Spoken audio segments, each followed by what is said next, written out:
Hello, guys. Alex Fedotoff here. Today we have a very special guest. We have Ju. How do you pronounce last name? It's Rue. Rue. Rue. I always mispronounce, last names. Uh, Ju has built with her partners. She built a very impressive business selling products in a skincare and beauty space. And this year, you'll do. You said 80 over like $80 million in revenue. Correct. Yep, that's right. And the business started in 2017. Right. So we've been around for 4 years. So we've had it's been kind of a crazy ride in 4 years, but yeah, over $80 million achieved in 4 years. Wow, that's pretty impressive. Welcome to Alex Fedotoff.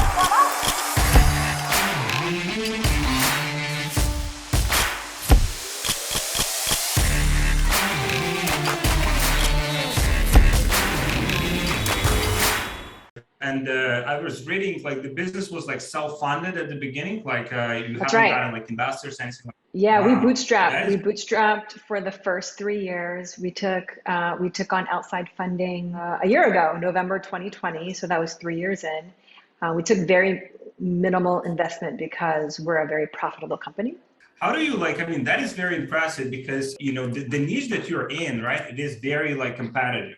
Like the big companies, like you have the whole like Sephora, like I mean, all of the like big companies. You're pretty much fighting against like on a daily basis. So how do you see it? How did you find that market fit in at the beginning? Well, I mean, in the beginning, it was just I discovered this product in Korea and I thought it was amazing, and people in the US needed to know about it. So really, it was about proving out that, yeah, like there would be a market for this and proving out the product market fit. So we did that on Amazon. And so we took a very like kind of different path because a lot of brands, they start out D2C. We did D2C last. So we started out on Amazon to prove out product market fit.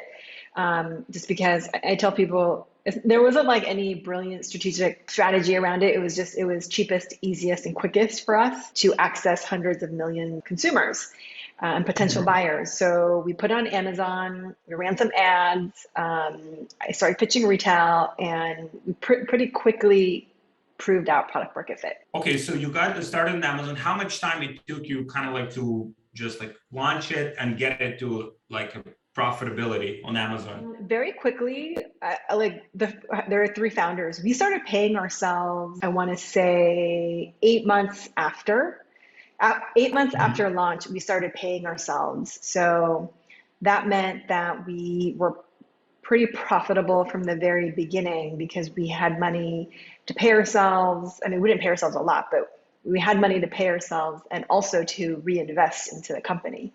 So yeah, I don't know, I think we were profitable pretty immediately. Wow, that's cool. So you started Amazon, then you started expanding, like you started thinking about getting into like retail. Yep, that's right. So right after we launched on Amazon, I started pitching retailers. And I pitched, like Anthropologie and Urban Outfitters and Nordstrom and all these people. And Anthropologie was the one that wanted samples and took a bet on us and launched us in 80 stores. So the timeline goes, we launched on Amazon September of 2017, September, we launched on Amazon. And then immediately I started pitching retailers. And Anthropologie launched us in an 80 store test in January of 2018. So like 3-4 months after we were in retail. And then we just kept expanding retail in 2018. And then it wasn't until June or July of 2018 that we launched our D2C site. So we I sort of joke that we're a digitally native company, but we did D2C all backwards because we did Amazon, retail, and then D2C in that order. What inspired you to do that? Like, so what inspired you kind of like to go that direction? Is that just like, okay, so on Amazon, there's like already demand and you just want to tap into that? Would that be the main? Yeah, Amazon, I already knew there was demand. So, and again, it was like, for us, it was easiest, cheapest, and fastest in terms of proving out that product market fit. Because we didn't have to spend money like building a website and getting designers and developers and stuff and such. So Amazon was really quick. And then I mean, like for me, the philosophy was always, I want our products to be where people buy acne products. And I knew that from the very beginning, we were going to be omnichannel because people buy acne products both online, but also offline. And so starting on Amazon made a lot of sense because a lot of people buy skincare products and acne products on Amazon. And then pitching retail also made sense because people buy skincare products and acne products there. And then obviously doing D2C also made sense because, some people do really like to buy on a brand's D2C site. So sort of, we were kind of omnichannel from the very beginning. That's awesome. So when you launch, like, let's say, so after you have your own like website, so Amazon already has traction. So were you like profitable on that side, like kind of like also very fast, or like how that worked out? Oh, on the Amazon side? On the more like D2C. Oh, D2C side. Yeah, I mean, Amazon's really profitable for us. So we use that to invest in D2C. D2C, we're profitable, but currently it's sort of our least profitable channel. I think everyone's always trying to figure out like iOS 14 and CPAs and all that stuff. So currently, I mean, it's still profitable, but it requires, I think, more work for us than maybe some other channels. Cool. So in terms of the product development, because like, would you say that kind of like, I mean, as in there's like secrets, but like maybe part of the secret or kind of like the formula that help you to kind of like get this traction like relatively fast, like, I mean, 4 years scaling the business to like $80 million, it's pretty rapid growth. So like, would you say that product itself was kind of the ingredient that helped you to get here like so fast? Yeah, I think so, because these days I talk to a lot of other founders and, I try to like mentor people too. And usually what I say, like one key to our success is that we introduced a new product category. So we started out with our Mighty Patch acne patches. And when we launched in 2017, it was virtually a new category. Like no other brands really had them. It was sort of unknown. Right? Like it's like this like blue ocean concept, right? Like right, exactly. It was kind of a blue ocean concept. And it's funny because when we launched, for example, on Amazon in 2017, there were maybe like 3 brands on Amazon. But then we entered and then we just started like crushing it. And if you search for acne patches on Amazon now, there's like pages and pages and pages.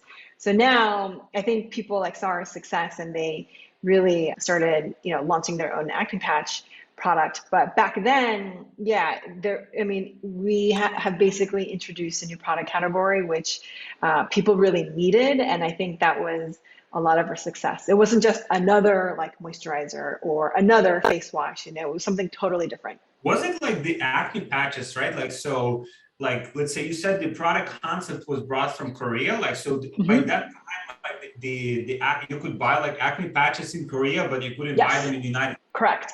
Yeah. And when I was living in Korea and I stumbled upon acne patches, I was doing some research online and I saw a lot of Reddit threads where people in the US wanted acne patches, but they couldn't get them. So they were asking their friends who were traveling to Asia to buy a lot and bring it back. And so to me, that was like a proof point that there's demand in the US for this type of product. I just need to get it into their hands. Wow. Hey guys, people have been asking me how we scale to multiple 6 figures or even 7 figures per month without getting shut down on Facebook. And we have a very sophisticated solution for this that I want to share with you, but it's just like too valuable to give away for free. So if you guys want this solution, just book a call with one of my team members and we'll show you exactly what it is and how it works, and we'll see if that's a good fit for you and for your business. So just book a call with my team member. We'll share it with you so you can scale your business to multiple 6 figures or even 7 figures per month without getting shut down on Facebook, without having inconsistency, and with high profitability. So just book a call with my team and I'll see you there. That's interesting. So how much, like, what was the big kind of like to validate this demand first? Like how big was your first order? Oh, our first order, we did the minimum possible because, why take the risk? Like, you never know. So the MOQ for the first purchase order was like 10,000 units, which back then it seemed like a lot. I was like, I don't know, can we sell 10,000 units? It's kind of a lot. But we actually sold through in 3 months. Wow. So, and, for a new brand, I thought that was pretty cool. So I think you have two partners, right? In this business. Correct. So how do you kind of like, because in every successful business, I observed that, there's like typically a few partners, right? Or a few kind of like key like decision makers. So how did you find those like partners in the first place? How did you decide to collaborate in this project? And was it like the first project collaborated on, or you just like constantly Yeah. trading? Yeah, I had worked with them before. So I have, so there's three of us, and the other two, they're brothers actually, and they owned a digital agency. And so I had met them because I had, in a previous job, I had hired their digital agency to create a website for my company.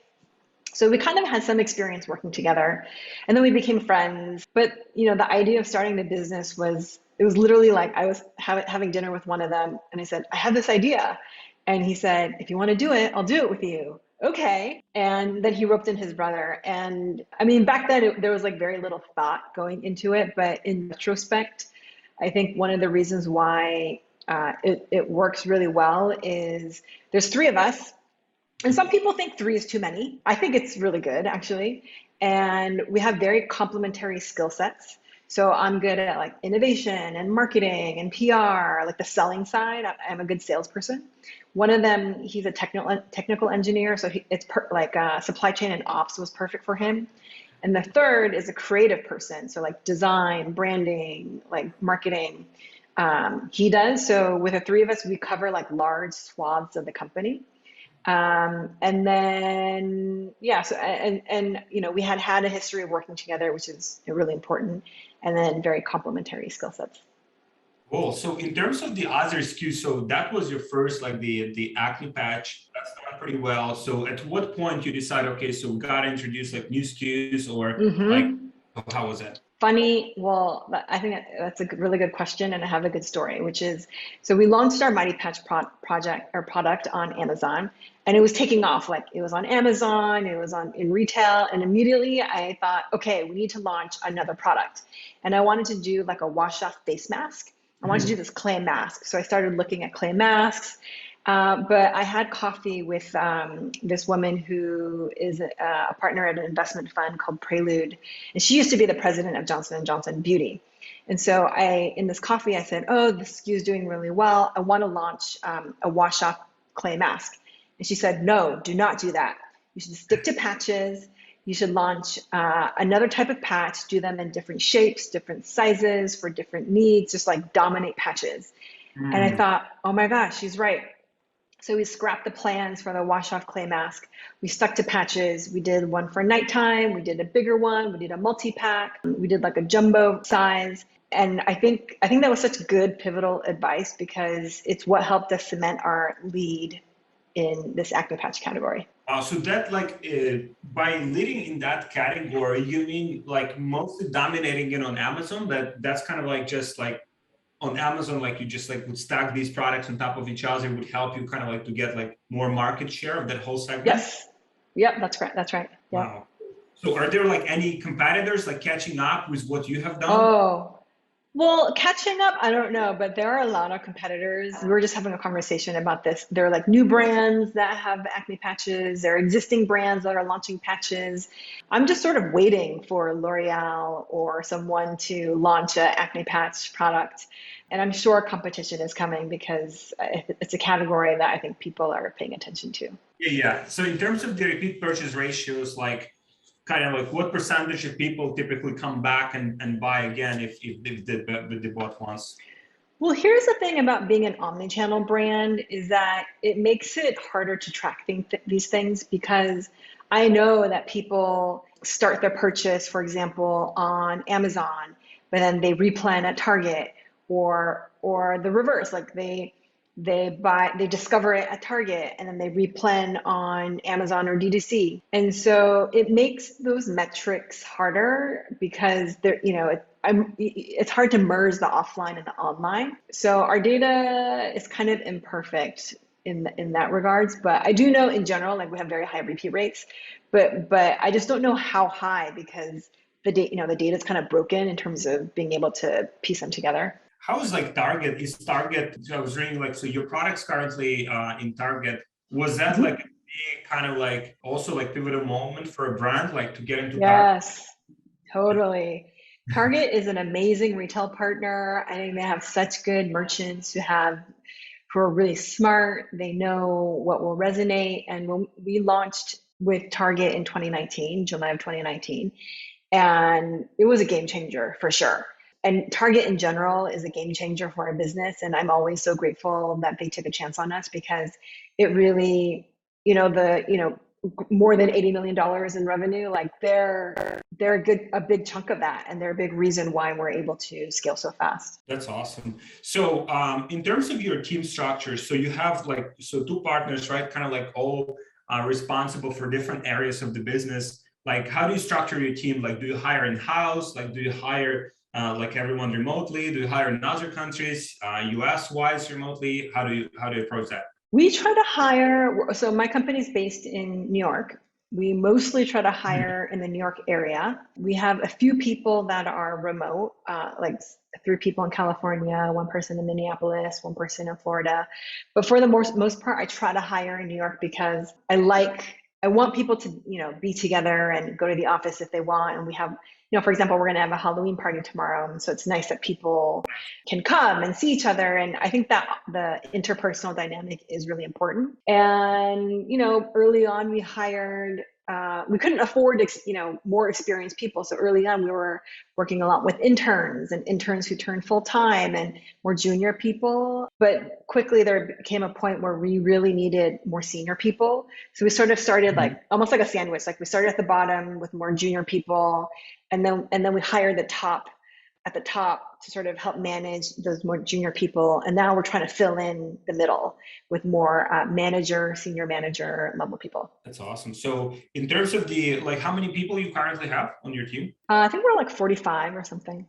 Wow, that's pretty I had a conversation with this chief operating officer of Ridge Wallet.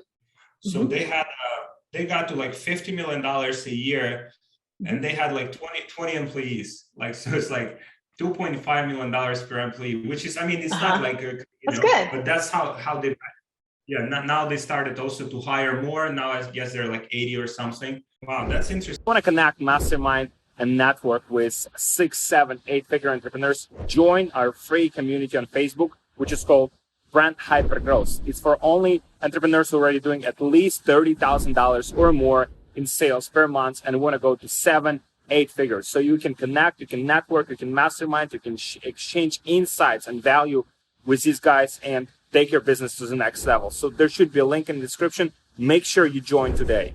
So in terms of the most kind of you started, was that kind of a smooth sailing, from the moment you launched, because you had that blue ocean kind of in front of you, or you've had some moments where it's oh wow, it's I don't know, whether the brand going to survive this? Have you had any moments like that? Yeah, but a lot of times it was related to cash. Just keeping up with the growth. So for example, with retail, they pay you. So the good thing about Amazon and D2C is you get the cash right away. And it can be in your bank pretty quickly. But with retail, a lot of times they'll have payment terms that are net 30 or net 45 or net 60. And then there's a lead time because you have to put in money up front to place a PO to service this retailer. And, maybe it's 90-day lead time. You have to pay that vendor or that lab or the vendor, but then you don't get paid for another, 60 to 90 days. And so, but in the meantime, you're growing, you have to pay rent, you have to pay salaries and things. And so I think we've had some really tricky cash flow situations that, sometimes I was are we going to have enough money?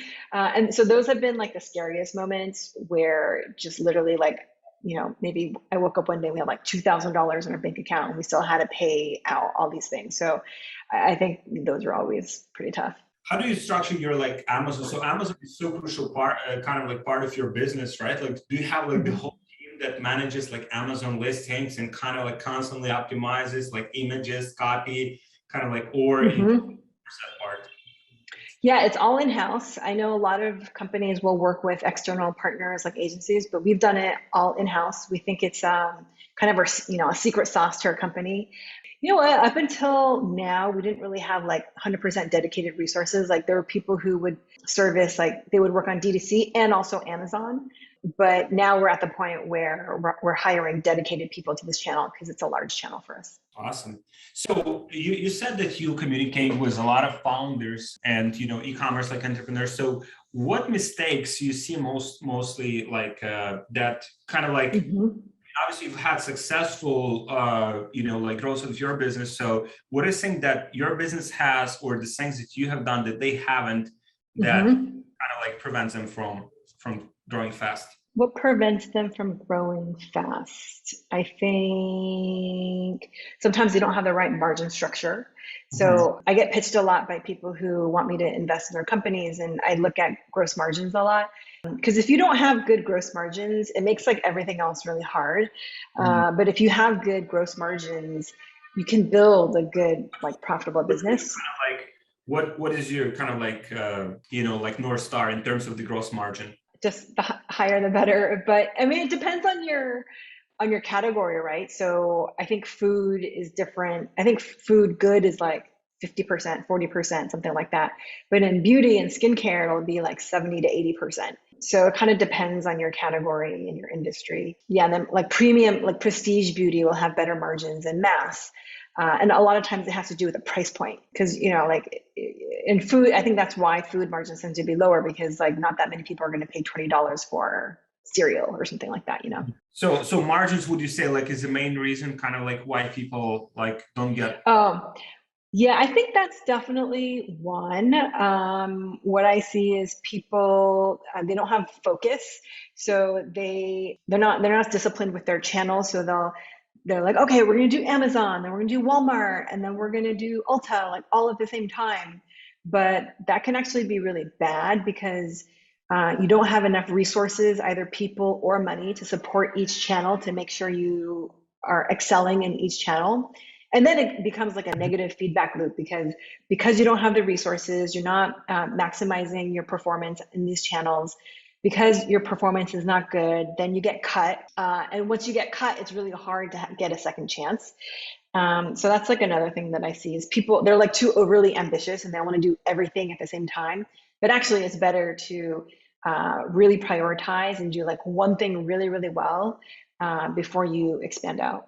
That advice that you gotten from your friend about sticking to one product category, like you dominate again. Yeah, that also was excellent advice. And I think that's something that we did really well, is we just stuck to this one product category.